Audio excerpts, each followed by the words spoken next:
graduated from the University of Reading, where I achieved a 2-1, and my dissertation focused on political reform in Jersey, in something which probably sounds similar to a Monty Python sketch. Although I'm not a member of Reform Jersey, I do believe that reform is necessary in Jersey. And before I talk about my main body of speech this evening, which is basically stuck to the terms of reference of the Electoral Commission, I'd just like to read the opening section from the second chapter of my dissertation, which I think relates to Deputy Laharisia's arguments for why reform hasn't occurred. And here it is. Before analysing the Clovier report, published in December 2000, one should observe its epilogue. We hope that the plan will be implemented as a whole, rather than piecemeal. It is no use assembling only parts of the machine and expecting it to work well. Stating clearly that the report had to be adopted in whole or not at all, this should be remembered when contextualising the reforms that have occurred since the publication of this report. So, why did I take this on when I was going to university? I've always been passionate about politics, particularly local politics, and I've always felt that there's something not quite right with our system, and I kind of wanted to get to the bottom of it by interviewing local people who seemed to be in the know, as it were. And so I thought the best way to do that was to devote a lot of my time into producing a report. And the first thing I'd like to speak about is our voter system. I know that isn't specifically included in the Electoral Commission's report, but it did state at the end if there's any other thing of significance. And I was too disappointed as Sam when the P5 amendment by Deputy Larisia failed, because I feel that the most crucial thing that we need to look at is the voter system. Currently we have two types of voter system. Firstly, we have the first past the post system, which occurs in the connotable elections and in country deputorial elections. And we also have the block vote election, where we elect numerous candidates in one district, say 4 deputies in St Helier number 3 and 4. Now, why do I think this is wrong, and why do I think this needs to be changed?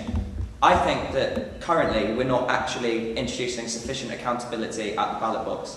I believe this is because these electoral systems, the block vote and the first past the post, aren't actually implementing what the public wants. And it's and it might be funny to sit there and say, oh, well, how can you say that? We're voting for who we want.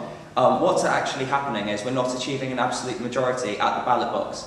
This is because people can be elected under these systems without actually achieving a majority of the votes. Under a more proportional system, we would end up with results which would have to obtain an absolute majority. This is where nobody could be elected to public office without having received more votes than the people who haven't. And I think this is crucial, because currently we might have, say, a situation where Mr. X is running against Mrs. Y and Mr. Z, or Mr. Z, sorry. And let's say the electorate agreed with the taxation policies of Mr. X. They liked the honorary service which Mrs. Y devoted to the parish, but they weren't too keen on the immigration policies which Mr. Z was applying.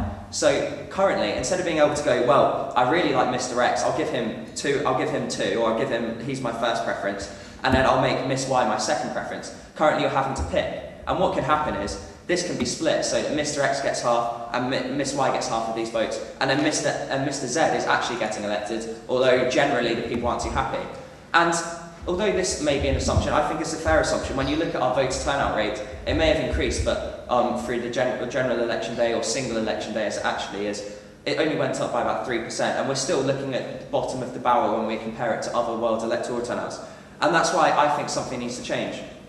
We only have to look at Trinity, for example, and I personally don't have anything wrong with the health minister, but I think that it's wrong that someone who holds a large portfolio isn't held to public account.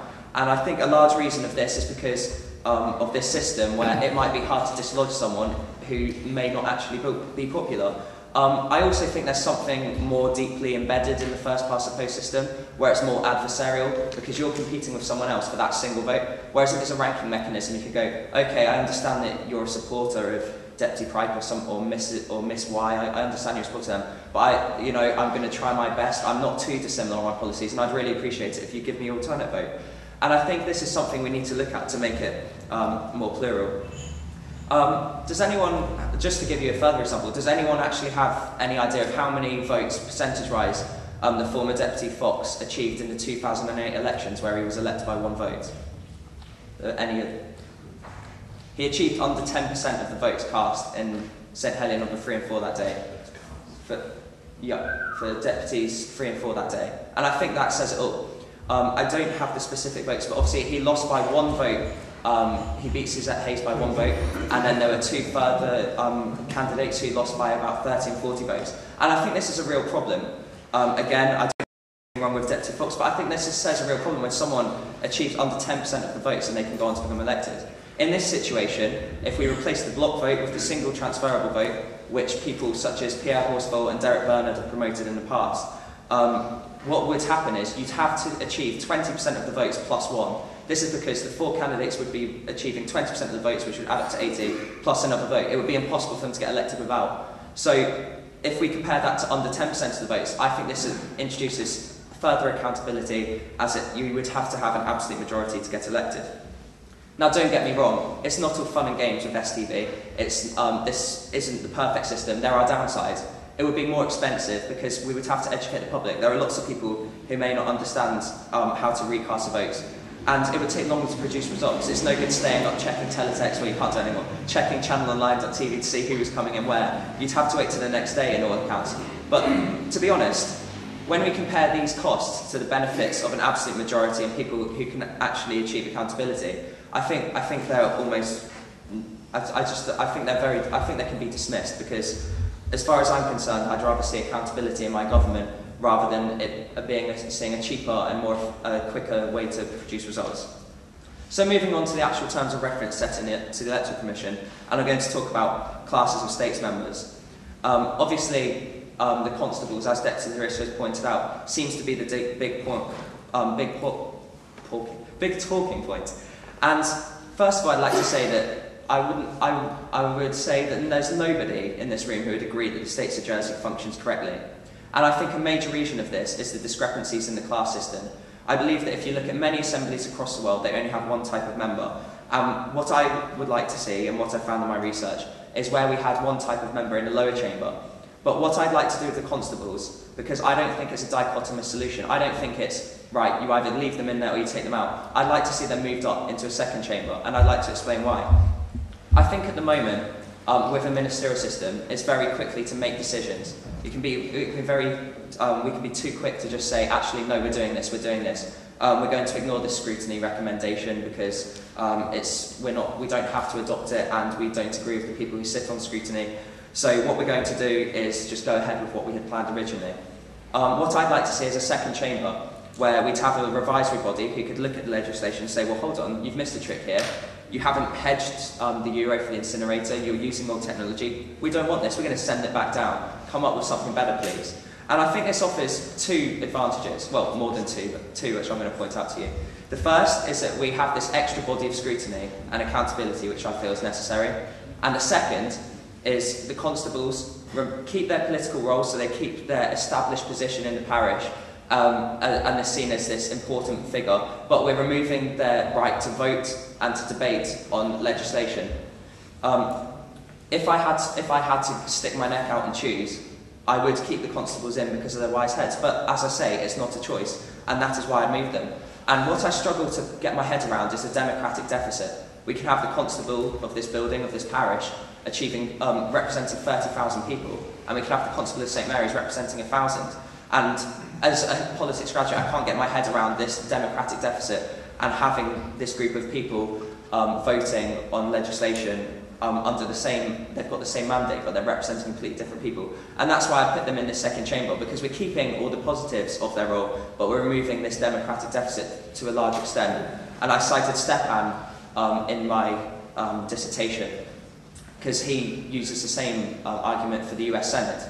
He says they do a great job in what they do, and it kind of removes the democratic deficit. But obviously many people would disagree in the US Senate themselves, so maybe that's not the best defence to use. I also think it's convenient. It's a convenient compromise to use. In 2009, PPC did some research in which they decided reform was necessary, and in the poll they conducted, it said that 54% of the public strongly or tended to agree that the constables should remain in the states. So if we take a rule of thumb and say that it's a 50-50 split between keeping them or removing them, if we produce something which is going to go to a referendum and says constables in or out, there's going to be a large body of people and a large swell of public opinion which is going to say, well, I'm not voting for that, they've said this. If we do this, it's a compromise. And what we need to learn is, we've seen with the Public of Jersey disagreeing left, right and centre. We need to be able to come up with a compromise which is tangible, we can implement, so that we can get on and govern, instead of, as Deputy Hirsia says, spend 64 hours at a cost of 115,000 over in the States Assembly discussing ourselves when we could be implementing legislation for the people.